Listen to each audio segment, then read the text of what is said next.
ಹೊಸದಾಗಿ ಕುರಿ ಸಾಕಾಣಿಕೆ ಮಾಡಬೇಕು, ಯಾವ ರೀತಿ ಮಾಡಬೇಕು, ಎಷ್ಟು ಬಂಡವಾಳ ಹಾಕಬೇಕು, ಮರಿಗಳನ್ನ ಎಲ್ಲಿಂದ ತರಬೇಕು, ಯಾವ ಥರ ಮರಿಗಳನ್ನ ತರಬೇಕು, ಇದ್ರ ಬಗ್ಗೆ ಏನು ಮಾಹಿತಿ ಇಲ್ಲ. ಆದರೂ ಕುರಿ ಸಾಕಾಣಿಕೆ ಮಾಡ್ಬೇಕು ಅನ್ಕೊಂಡಿವಿ, ನಮ್ಗೆ ಮಾಹಿತಿ ಸಿಗುತ್ತಾ ಅಂತ ಕೇಳ್ತಿರ್ತೀರಿ. ಸೊ ಇವತ್ತಿನ ವಿಡಿಯೋದೊಳಗೆ ಎಲ್ಲ ಮಾಹಿತಿ ಕೊಡ್ತೀನಿ, ವಿಡಿಯೋ ಫುಲ್ ನೋಡ್ರಿ.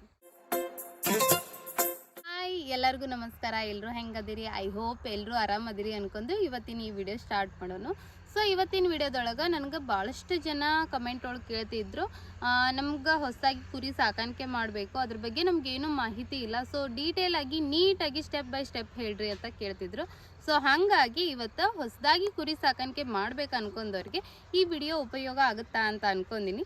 ಸೊ ಅದಕ್ಕಾಗಿ ಎಲ್ಲಿ ವಿಡಿಯೋ ಸ್ಕಿಪ್ ಮಾಡ್ಲಾರೆ ಫುಲ್ ವಿಡಿಯೋ ನೋಡ್ರಿ. ಮೊದಲನೇದಾಗಿ ಕುರಿ ಸಾಕಾಣಿಕೆ ಯಾಕಂತ ತಿಳ್ಕೊಳೋಣ. ಕಡಿಮೆ ಬಂಡವಾಳದಿಂದ ಕುರಿ ಸಾಕಾಣಿಕೆ ಸ್ಟಾರ್ಟ್ ಮಾಡಬಹುದು, ರೀಪ್ರೊಡಕ್ಷನ್ ಜಲ್ದಿನ ಆಗುತ್ತಾ, ಅದ್ರ ಜೊತೆಗೆ ಡಿಮ್ಯಾಂಡ್ ಅಂದ್ರೆ ಮಾಂಸಕ್ಕೆ ಆಲ್ವೇಸ್ ಡಿಮ್ಯಾಂಡ್, ಯಾವಾಗಲೂ ಡಿಮ್ಯಾಂಡ್ ಇರುತ್ತೆ. ಸೊ ಈ ಕಾರಣಗಳಿಂದ ಕುರಿ ಸಾಕಾಣಿಕೆ ಎಲ್ಲರೂ ಮಾಡ್ಬೇಕು ಅನ್ಕೋತಾರೆ. ಲಾಭ ಐತಾ ಅಂತ ಕೇಳೋದಾದ್ರೆ ಹೌದು, ಲಾಭ ಐತಿ, ಆದರೆ ಮ್ಯಾನೇಜ್ಮೆಂಟ್ ಸರಿಯಾಗಿರ್ಲಿಲ್ಲ ಅಂದ್ರೆ ಲಾಸ್ ಆಗೋದು ಗ್ಯಾರಂಟಿ. ಕುರಿ ಸಾಕಾಣಿಕೆ ಮಾಡ್ಬೇಕು ಅನ್ಕೊಂಡಿರಿ ಅಂದ್ರೆ ನೀವು ಮೊದಲನೇದು ಯೋಚನೆ ಮಾಡೋದು ಯಾವುದ್ರ ಬಗ್ಗೆ ಅಂದ್ರೆ ಶೆಡ್. ಸೊ ಮರಿಗಳ ಆಯ್ಕೆ ಯೋಚನೆ ಮಾಡ್ತೀರಾ ಇಲ್ಲ ಗೊತ್ತಿಲ್ಲ. ಕುರಿ ಸಾಕಾಣಿಕೆ ಮಾಡ್ಬೇಕು ಅನ್ಕೊಂಡಿರಿ ಅಂದ್ರೆ ಅದಕ್ಕೆ ಜಾಗದ ವ್ಯವಸ್ಥೆ ನೋಡ್ಕೋತೀರಿ, ಮರಿಗಳನ್ನ ಎಲ್ಲಿ ಹಾಕ್ಬೇಕಂತ.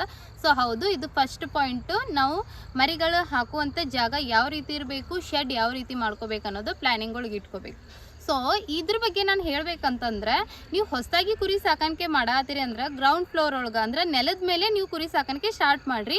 10 ಬ್ಯಾಚಿಂದ 10 ಮರಿಗಳಿರುವಂಥ ಒಂದು ಬ್ಯಾಚ್ ಒಂದೆರಡು ಸರಿ ಮಾರಿದ ಮೇಲೆ ನಿಮ್ಗೆ ಇದ್ರೊಳಗೆ ನಿಂದಿರುವಂಥ ಕೆಪಾಸಿಟಿ ಐತಿ, ನಾವು ಮಾರ್ಕೆಟಿಂಗ್ ಚೆನ್ನಾಗಿ ಮಾಡ್ತೀವಿ, ಮರಿಗಳನ್ನ ಚೆನ್ನಾಗಿ ಕೇರ್ ಮಾಡ್ತೀವಿ, ಯಾವುದೇ ಥರದ ರೋಗ ಬಂದರೂ ನಾವು ಹ್ಯಾಂಡಲ್ ಮಾಡುವಂಥ ಶಕ್ತಿ ಐತಿ ಅಂತ ನಿಮ್ಗೆ ಏನಾದರೂ ಅನಿಸಿದ್ದಾದ್ರೆ ಆಮೇಲೆ ನೀವು ಹೈಟೆಕ್ ಶೆಡ್ ಮಾಡ್ಕೊರಿ. ಹೈಟೆಕ್ ಶೆಡ್ ಏನು 15 ದಿನ 1 ತಿಂಗಳೊಳಗೆ ಆಗ್ಬಿಡುತ್ತೆ, ಆದರೆ ಇನ್ವೆಸ್ಟ್ಮೆಂಟ್ ಎಷ್ಟು ಅನ್ನೋದು ಮುಖ್ಯ ಆಗುತ್ತೆ.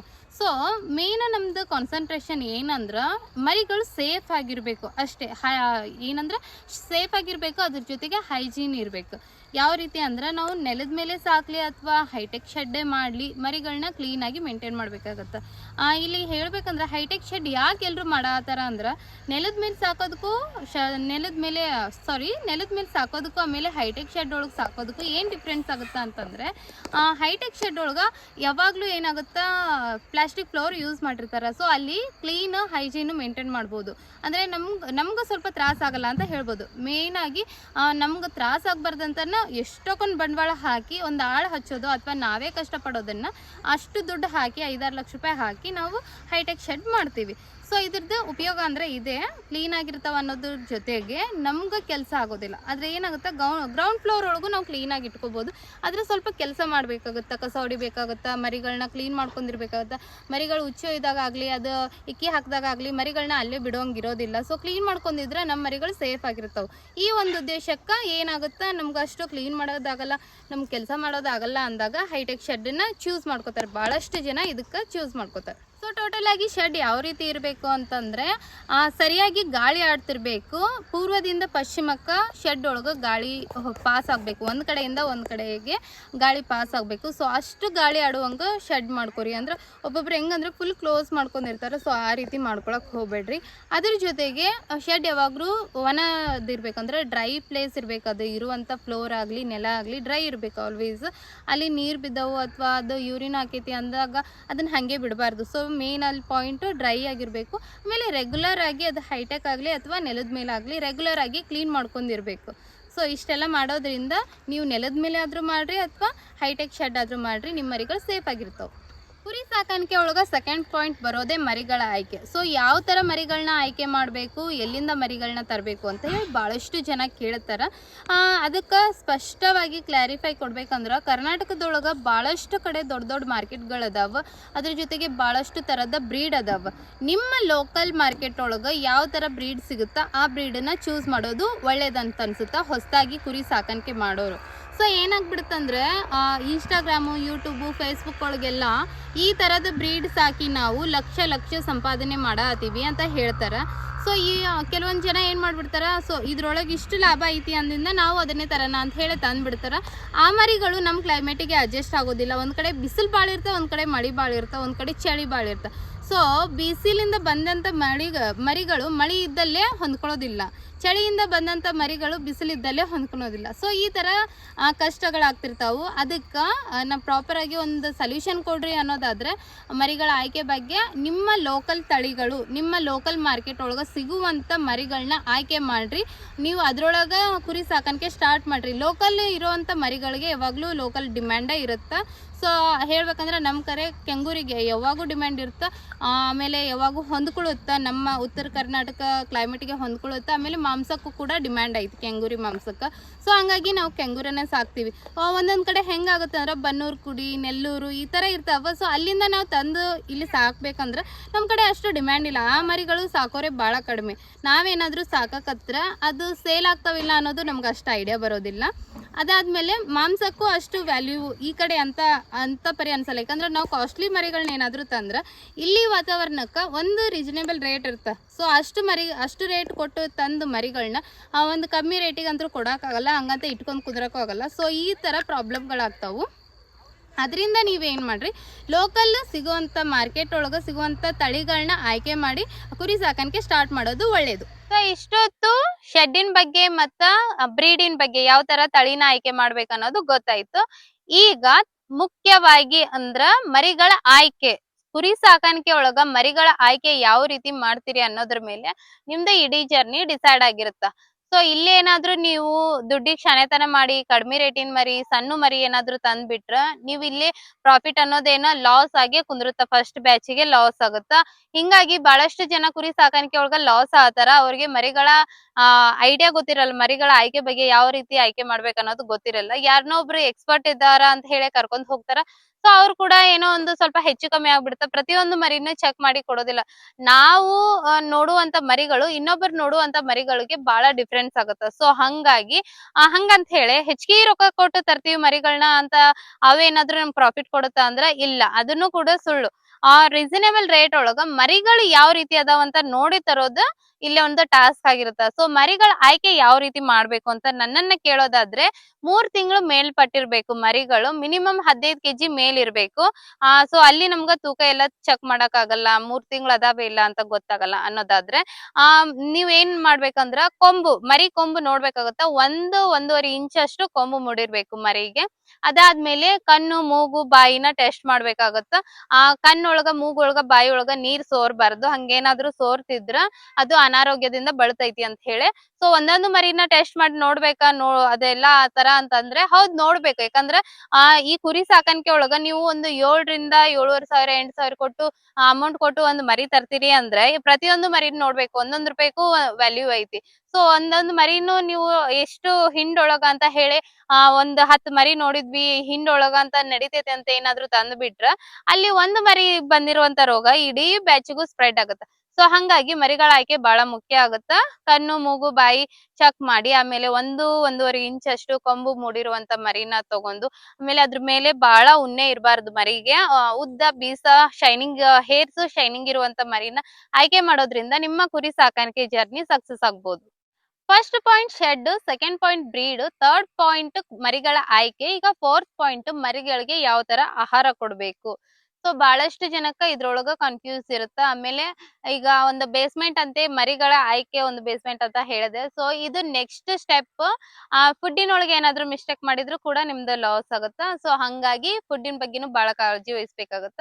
ಈ ಫುಡ್ಡಿನೊಳಗ ಬಹಳಷ್ಟು ಜನರಿಗೆ ಕನ್ಫ್ಯೂಷನ್ ಏನಪ್ಪಾ ಅಂದ್ರ ಕೆಲವೊಬ್ರು ಹಸಿ ಮೇವು ಹಾಕ್ತಾರ, ಕೆಲವೊಬ್ರು ಬರೇ ಒಣ ಮೇವು ಹಾಕ್ತಾರ. ಒಬ್ರು ಕೆಲವೊಂದ್ ಸರಿ ಒಬ್ಬೊಬ್ರು ಕೈ ತಿಂಡಿನ 2 ಟೈಮ್ ಹಾಕ್ತಾರ, ಬೆಳಗ್ಗೆ ಸಾಯಂಕಾಲ. ಒಬ್ಬೊಬ್ರು ಒಂದೇ ಟೈಮ್ ಹಾಕ್ತಾರ.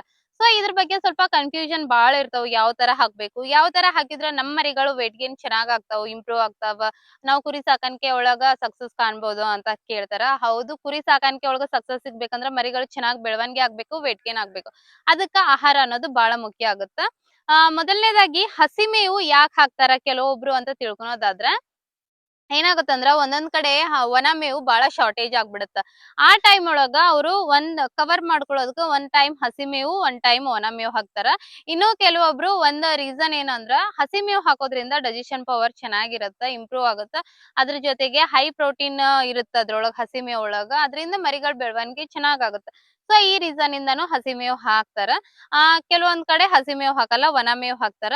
ಯಾಕಂತಂದ್ರೆ ನಾವೇ ಒಣ ಮೇವು ಹಾಕ್ತಿದ್ವಿ, ಯಾಕಂದ್ರೆ ನಮ್ಗೆ ಹಸಿ ಮೇವು ಬಳಸುವಂತ ಪ್ರಸಂಗಗಳೇ ಬಂದಿಲ್ಲ.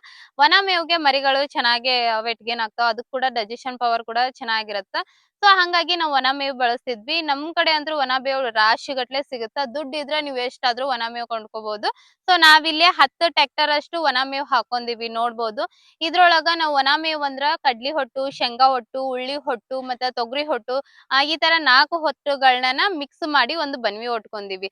ಸೊ ಈ ರೀತಿ ನಮ್ಗ ಒಣ ಮೇವ್ದು ಶಾರ್ಟೇಜ್ ಆಗಲ್ಲ. ಸೊ ನಾವು ಹಸಿ ಮೇವು ಬಳಸಕ್ ಹೋಗಲ್ಲ, ಒಣ ಮೇವಿಂದ ಮರಿಗಳು ಚೆನ್ನಾಗ್ ವೇಟ್ ಬರ್ತಾವಂತ ಹೇಳಿ. ಇನ್ನ ಹೇಳಿದ್ನಲ್ಲ, ಹಸಿ ಮೇವು ಬಳಸೋರು ಒಂದು ರೀಸನ್ ಏನಂದ್ರ ಅದ್ರೊಳಗ ಡೈಜೆಷನ್ ಪವರ್ ಇಂಪ್ರೂವ್ ಇರುತ್ತ, ಆಮೇಲೆ ಹೈ ಪ್ರೋಟೀನ್ ರಿಚ್ ಇರುತ್ತ ಅಂತ ಹೇಳಿ ಅದನ್ನ ಬಳಸ್ತಾರ. ಇನ್ನು ಕೆಲವೊಬ್ರು ಒಣ ಮೇವು ಶಾರ್ಟೇಜ್ ಆಗೋದ್ರಿಂದ ಒನ್ ಟೈಮ್ ಇದನ್ನ ಅನ್ನೋದನ್ನ ಕವರ್ ಮಾಡ್ತಾರ. ಸೊ ಈ ರೀತಿ ಇರುತ್ತ. ಇನ್ನ ಕೈ ತಿಂಡಿಗ್ ಬಂದ್ರ ರಾತ್ರಿ ಹೊತ್ತು ಕೈ ತಿಂಡಿ ಹಾಕೋದು ಉತ್ತಮ. ಯಾಕಂದ್ರ ರಾತ್ರಿ ಇಡೀ ಮರಿಗಳು ಆ ಕಾಳುಗಳನ್ನ ಮೆಲ್ಕ್ ಹಾಕೊಂಡು ಡೈಜೆಷನ್ ಇಂಪ್ರೂವ್ ಮಾಡ್ಕೊಂತಾವ, ಡೈಜೆಷನ್ ಪವರ್ ಚೆನ್ನಾಗಿರತ್ತ. ಸೊ ಬೆಳಗ್ಗೆ ಹಾಕ್ಬಿಟ್ರೆ ಏನಾಗ್ಬಿಡತ್ತಂದ್ರ ನೀವು ರಾತ್ರಿ ಹೊಟ್ಟು ಅಥವಾ ಮೇವು ಹಾಕಿ ಬಿಟ್ಟಾಗ ಬೆಳಗ್ಗೆ ಕಾಳುಗಳನ್ನ ತಿಂದಾಗ ಸ್ವಲ್ಪ ಡೈಜೆಷನ್ ಪ್ರಾಬ್ಲಮ್ ಆಗುತ್ತೆ, ಆಸಿಡಿಟಿ, ಹೊಟ್ಟೆ ಉಬ್ರ ಈ ತರ ಎಲ್ಲ ಆಗೋ ಚಾನ್ಸಸ್ ಇರ್ತಾವ.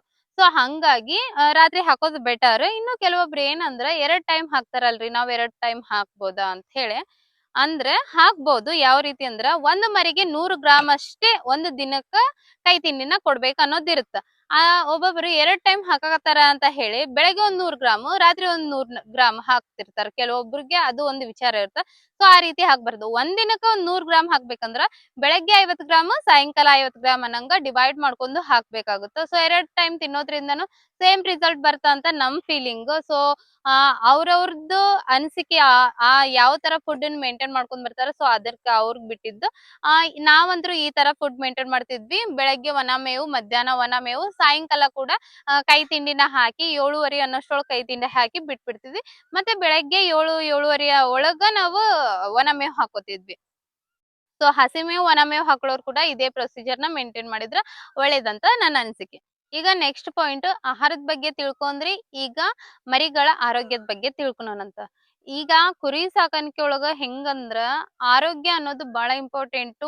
ಡಿಸೀಸ್ಗಳು ಕುರಿಗಳಿಗೆ ಬಹಳ ಬರುತ್ತೆ. ಅರ್ಧಕ್ಕರ್ಧ ಜನ ಲಾಸ್ ಆಗೋದ ಹೆಂಗಂದ್ರೆ ಆ ಮರಿಗಳಿಗೆ ಒಂದು ಸರಿ ಆರೋಗ್ಯದ ಸಮಸ್ಯೆ ಸ್ಟಾರ್ಟ್ ಆಯ್ತಂದ್ರೆ ಒಂದು ಮರಿಗ್ ಆಗೈತಿ ಅಂತ ಟ್ರೀಟ್ಮೆಂಟ್ ಅದು ಟ್ರೀಟ್ಮೆಂಟ್ ಕೊಟ್ಟು ರಿಕವರ್ ಆಗೋಷ್ಟ್ರೊಳಗೆ ಮತ್ತೊಂದ್ 5 ಮರಿಗ್ ಸ್ಪ್ರೆಡ್ ಆಗ್ಬಿಡುತ್ತ ಆ ರೋಗ. ಸೊ ಮೊದಲನೇದು ಏನಾದ್ರು ಉಳ್ಕೋಬಹುದು, ಆದ್ರ ಆಮೇಲೆ ಸ್ಪ್ರೆಡ್ ಆಗಿರುವಂತ 5 ಮರಿಗಳೊಳಗ ಒಂದೆರಡು ಅಂತೂ ಹೋಗೇ ಬಿಡ್ತಾವ. ಸೊ ಈ ತರ ಇರುತ್ತ ಕುರಿ ಸಾಕಾಣಿಕೆ ಒಳಗ. ರೋಗಗಳು ಬಂದ್ರ ಬಹಳ ಡೇಂಜರ್. ಅದ್ರೊಳಗ PP ಮತ್ತೆ ETR ಬಂದ್ರಂತೂ ಬಾಳ ಅಂದ್ರ ಬಾಳ ಡೇಂಜರ್.